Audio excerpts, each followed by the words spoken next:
Hello good morning student.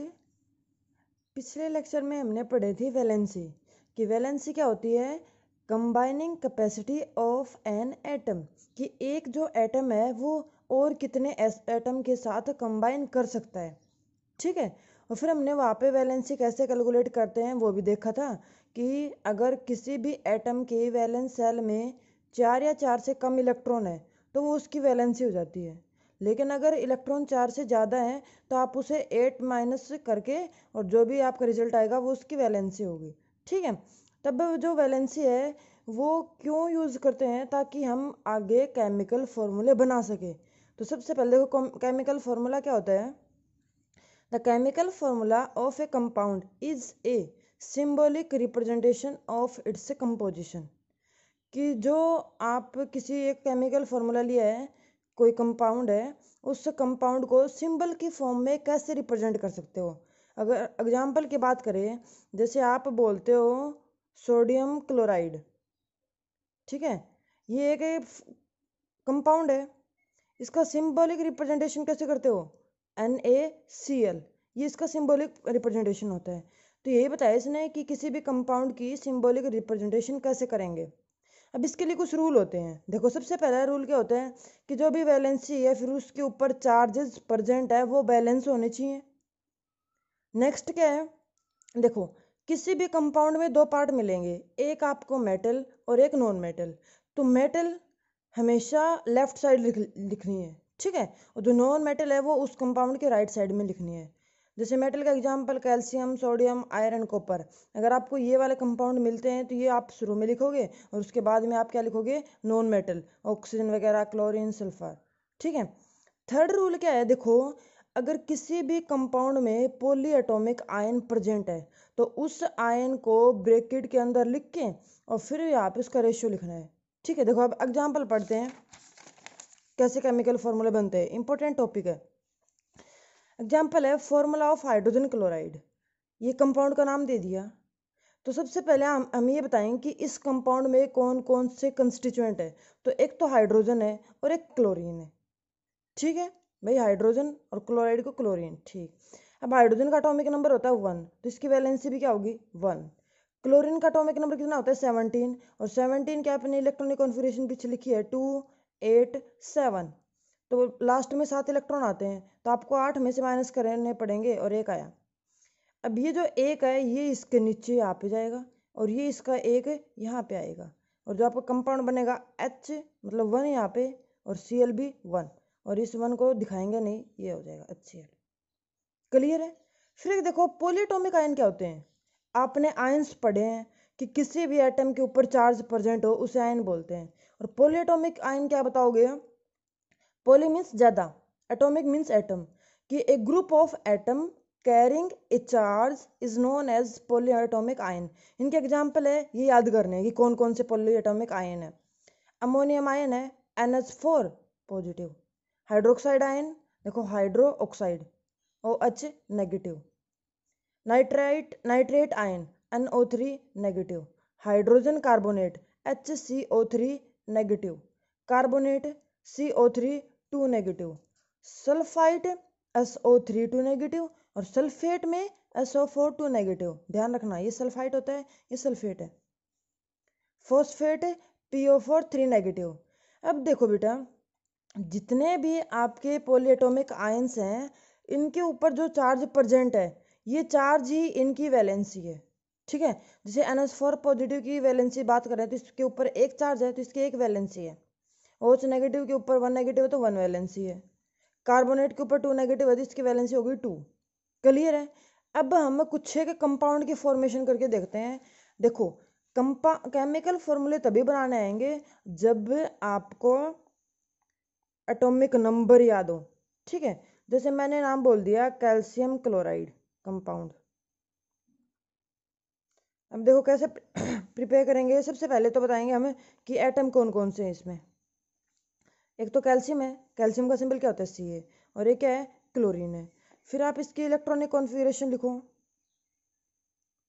Calcium का atomic number कितना होता है 20 होता है, और क्लोरीन का 17। लिखो भाई इसकी, तो 2 8 8 और 2।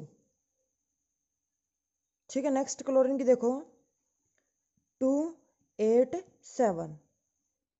तो वैलेंसी कैलकुलेट करोगे तो वैलेंसी आपने क्या बताई है कि अगर किसी भी एटम के वैलेंस सेल में 4 या 4 से कम इलेक्ट्रॉन प्रेजेंट है तो वो उसकी वैलेंसी हो जाती है।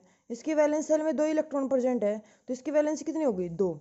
अब बात करते हैं क्लोरीन की। क्लोरीन की सबसे बाहर वाली सेल में 7 इलेक्ट्रॉन है तो ये 4 से ज़्यादा है तो हम इसके लिए क्या करेंगे 8 - 7 = 1। ये इसकी वैलेंसी आ गई। ठीक है, अब देखो फॉर्मूले बनाते हैं। या आपने कैल्शियम लिखा या आपने क्लोरीन लिखा। ये क्लोरीन की वैलेंसी है 1 और कैल्शियम की वैलेंसी है 2। तो क्या करोगे 2 इसके नीचे और इसका 1 इसके नीचे। तो कंपाउंड क्या बनेगा Ca। कैल्शियम तो कितना है 1 है क्योंकि 1 आ गया यहाँ पे। और क्लोरीन कितना होगा 2 क्योंकि ये 2 यहाँ पे आ गए। तो ये आपका बन गया कैल्शियम क्लोराइड का केमिकल फॉर्मूला। ठीक है, नेक्स्ट एग्जांपल देखो। जैसे हमने ले लिया कोई कैल्शियम कार्बोनेट।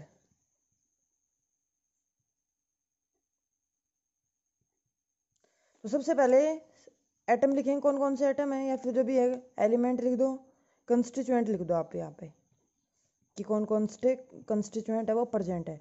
तो एक तो कैल्शियम है, एक कार्बोनेट है। कार्बोनेट क्या होता है अभी हमने पढ़ा है पॉलीएटॉमिक आयन होता है CO3 2 -। ठीक है, अब देखो इसकी इलेक्ट्रॉनिक कॉन्फ़िगरेशन लिखते हैं। एटॉमिक नंबर कैल्शियम का 20। तो पहली सेल में 2 फिर 8 फिर 8 और फिर 2। और इसकी वैलेंसी तो ये जो इसके ऊपर चार्ज प्रेजेंट है वही इसकी वैलेंसी होगी। ठीक है, अब वैलेंसी लिख दो दोनों की। कैल्शियम की भी वैलेंसी 2 और कार्बोनेट की भी वैलेंसी 2। तो देखो अब यहाँ पे रेशियो निकल सकता है। अगर सिंपल रेशियो निकालोगे तो 2 और 2 डिवाइड हो गए, क्या आ जाएगा 1:1। ठीक है, तो वैलेंसी वो 1 लेनी पड़ेगी। अब जो आप फॉर्मूला लिखोगे CaCO3 2 तो क्या लिखोगे कैल्शियम की भी एक वैलेंसी आई है इसकी भी एक आई है रेशियो में। या फिर आप ये लिख दो इसकी 2 इसकी 2, दोनों की 2 है। अब यहाँ पे जो रेशियो आ जाएगा 1:1। तो क्या लिखोगे कैल्शियम का भी 1 और Ca3 का भी 1। अब ये 2 नहीं लिखना है यहाँ पे। ठीक है, अब देखो नेक्स्ट एग्जांपल पढ़ते हैं। जैसे आप हाइड्रोजन सल्फेट पढ़ते हो भाई, सल्फ्यूरिक एसिड तो आपने पढ़ा ही होगा। हाइड्रोजन सल्फेट बोल देते हैं उसका केमिकल नाम, हाइड्रोजन सल्फेट।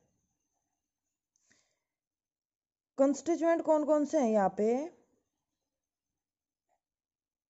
एक तो है हाइड्रोजन और एक क्या है सल्फेट। हाइड्रोजन का सिंबल क्या होता है H और सल्फेट एक पॉलीएटॉमिक आयन होता है SO4 2 क्लियर है। हाइड्रोजन का एटॉमिक नंबर 1। तो अगर इसकी इलेक्ट्रॉनिक कॉन्फ़िगरेशन लिखोगे तो हाइड्रोजन की 1 आ जाएगी। तो अब वैलेंसी कैलकुलेट कर दो आप। वैलेंसी क्या बताओगे हाइड्रोजन की 1 होती है वैलेंसी और सल्फेट की इसके ऊपर चार्ज कितना है 2 है तो इसकी वैलेंसी हो जाएगी। अब देखो फॉर्मूला बनाते हैं।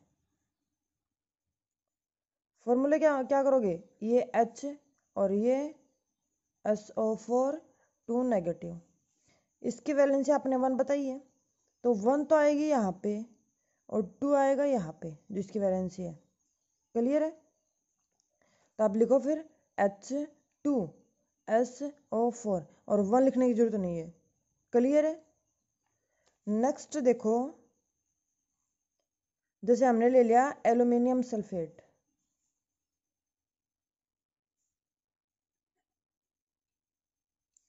आपके कंस्टिट्यूएंट कौन कौन से होंगे यहाँ पे, एक तो एल्यूमिनियम है ठीक है और एक है सल्फेट। एल्यूमिनियम मीन्स Al और सल्फेट SO4 2 एक पॉलीएटॉमिक आयन है। देखो एक सल्फर है एक ऑक्सीजन है 2 एटम है। ठीक, एल्यूमिनियम का एटॉमिक नंबर कितना होता है 13। इलेक्ट्रॉनिक कॉन्फ़िगरेशन लिख दो आप एल्यूमिनियम की 2 8 3 8 2 10 और 3 13 13 हो गए। ठीक है, वैलेंस सेल में इलेक्ट्रॉन कितने हैं 3 है तो इसकी वैलेंसी भी क्या हो जाएगी 3 हो जाएगी। क्लियर है, अब आप फॉर्मूला बनाओ Al की वैलेंसी है 3 और SO4 की वैलेंसी है 2 नेगेटिव। तो 2 यहाँ पे और 3 यहाँ पे, ऐसे होगा। देखो Al2, 2 यहाँ पे आ गया, SO4, 3 ऐसे नहीं लिखना। आपने पीछे थर्ड रूल में पढ़ा है कि अगर कोई पॉलीएटॉमिक आयन है और उसका जो रेशियो बैलेंस करना है तो उससे पहले ब्रैकेट में बंद करोगे पूरे को और फिर इसको ये लिखोगे। तो ये हो गया एल्यूमिनियम सल्फेट। तो आपको कुछ एक एग्जाम्पल और अब क्वेश्चन में गिवन मिलेंगे, वो आपको सोल्व करने हैं, ठीक है।